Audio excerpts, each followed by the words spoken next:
Halo guys, selamat datang di Sandi Channel. Di video saya kali ini saya akan menceritakan seorang gadis SMA yang memiliki kecantikan luar biasa dan juga menjadi idola di sekolahnya. Akan tetapi di akhir hidupnya ia selalu disiksa dan dilecehkan. Inilah cerita Junko Furuta dan intro.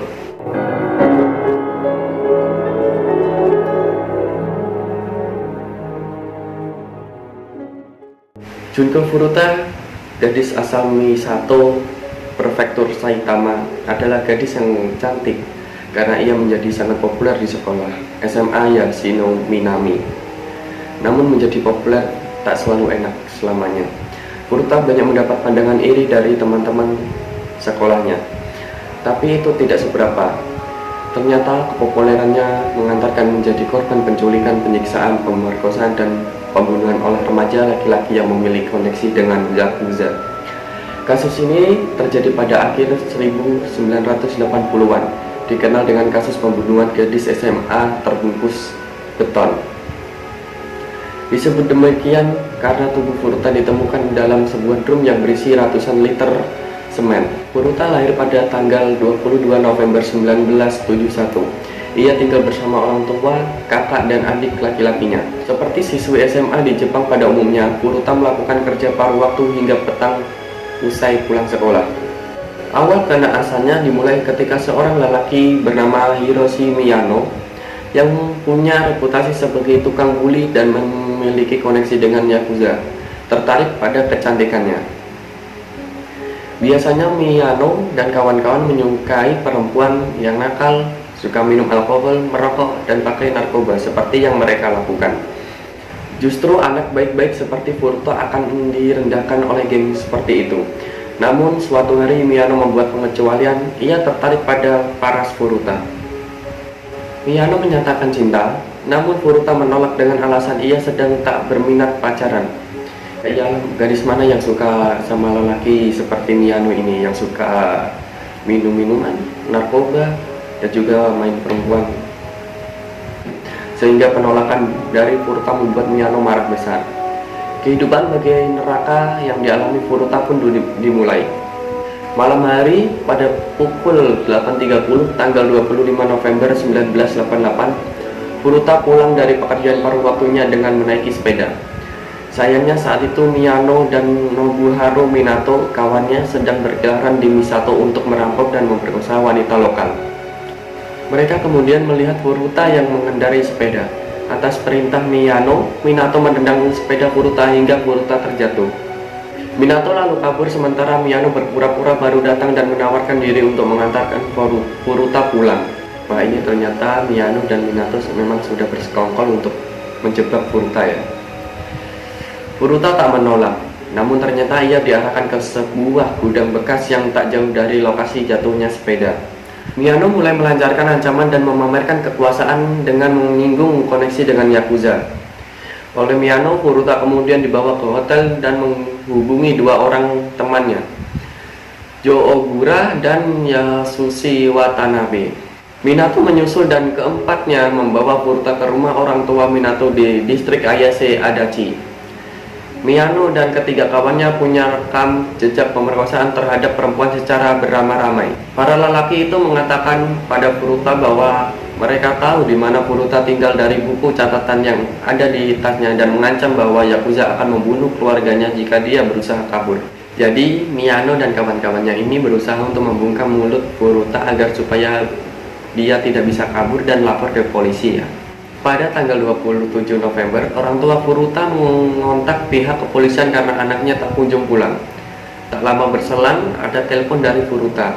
Ternyata untuk menghindari pencarian polisi, Miyano memaksa Furuta berbohong bahwa dirinya sedang menginap selama beberapa hari di tempat teman dan meminta agar polisi menghentikan pencarian dirinya.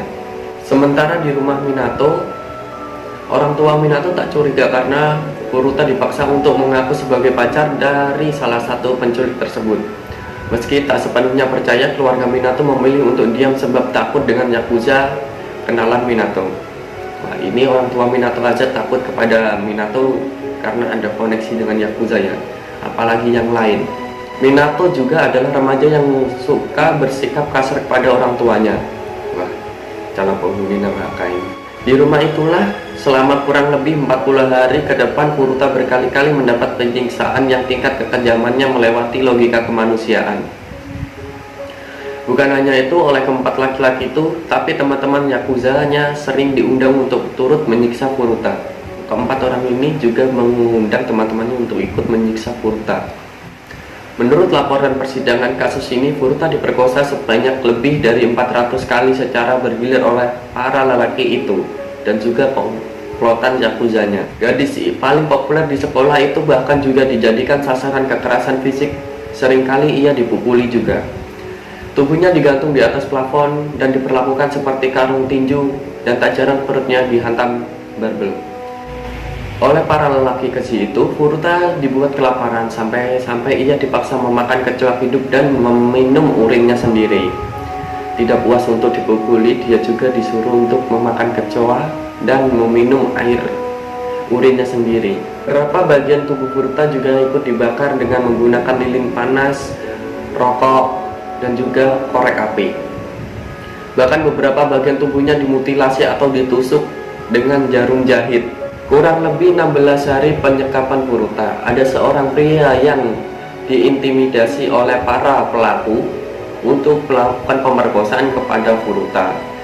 Namun setelah itu, pria yang diintimidasi tadi melaporkan insiden itu ke saudaranya. Saudaranya pun meminta orang tuanya untuk memanggil polisi dan memeriksa rumah Minato. Tapi dua polisi yang bertugas mengatakan tak ada gadis di rumah Minato.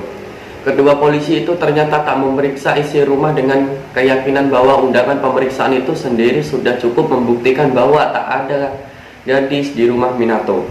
Dan pada akhirnya kedua polisi tersebut dipecat karena tak menjalankan tugas sesuai dengan prosedur dari pihak kepolisian cepat. Pada bulan Desember 1988, setelah 1 bulan berada dalam penyekapan, Furuta mencoba menelpon pihak kepolisian. Namun upayanya Furuta gagal karena diketahui oleh Minato. Furuta kemudian dihukum dengan kakinya dibakar sementara anusnya dimasuki botol yang besar sehingga mengalami pendarahan dan kejang-kejang. Menurut laporan, selama persidangan para pelaku mengira bahwa gadis itu hanya berpura-pura kejang sehingga mereka membakarnya lagi. Itu orang udah kamu siksa ya, udah kamu siksa dia sampai kejang-kejang dan kamu hanya mengira dia hanya berpura-pura, terus kamu membakarnya lagi. Furuta selamat dari semua siksaan itu, yang membuatnya terus mengalami pemerkosaan dan siksaan lainnya. Furuta sampai meminta agar dirinya dibunuh saja agar penderitaannya berakhir. Namun para pelaku menolak dan malah memaksanya tidur di balkon padahal saat itu musim dingin. Karena kerasnya siksaan, Furuta akhirnya kehilangan kontrol kandung kemih dan ususnya mengalami pendarahan yang luar biasa sehingga mengotori karpet. Furuta lalu dipukuli karena mengotori karpet tersebut. Dia juga tidak makan atau minum karena akan muntah, dan tentu ia akan dipukuli karena ini.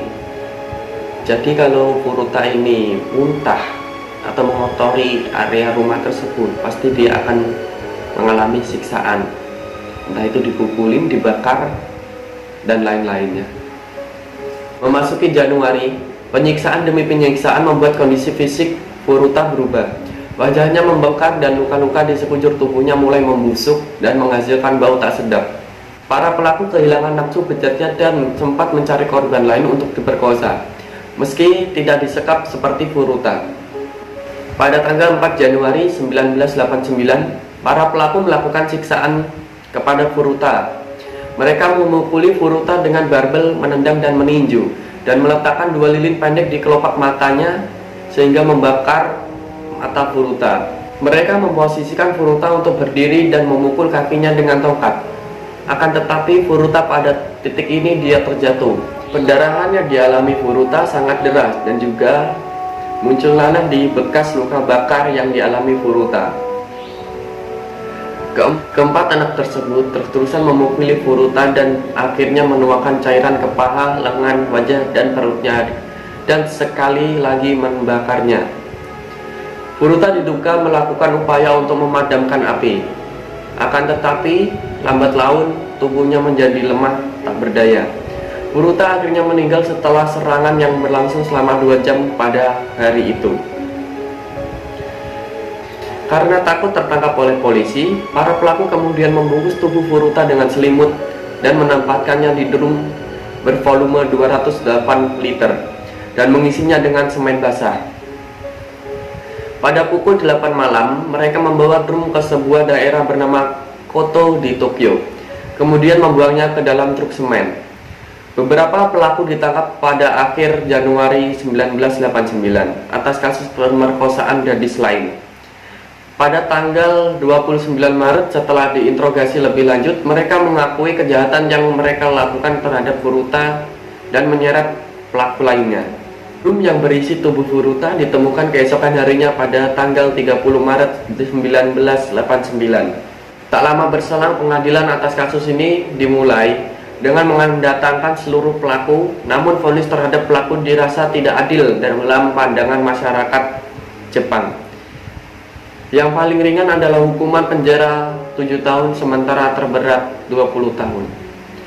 Hakim kesulitan memenuhi tekanan publik sebab para pelaku masih di bawah umur. Junko Furuta dimakamkan pada tanggal 2 April 1989. Keluarga dan teman-teman dekatnya ikut hadir di pemakaman Furuta pada hari itu.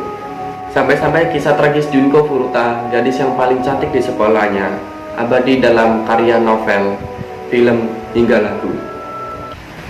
Oke guys, terima kasih telah menonton video ini sampai akhir. Jangan lupa untuk menekan like, komen, subscribe, serta nyalakan lonceng notifikasinya.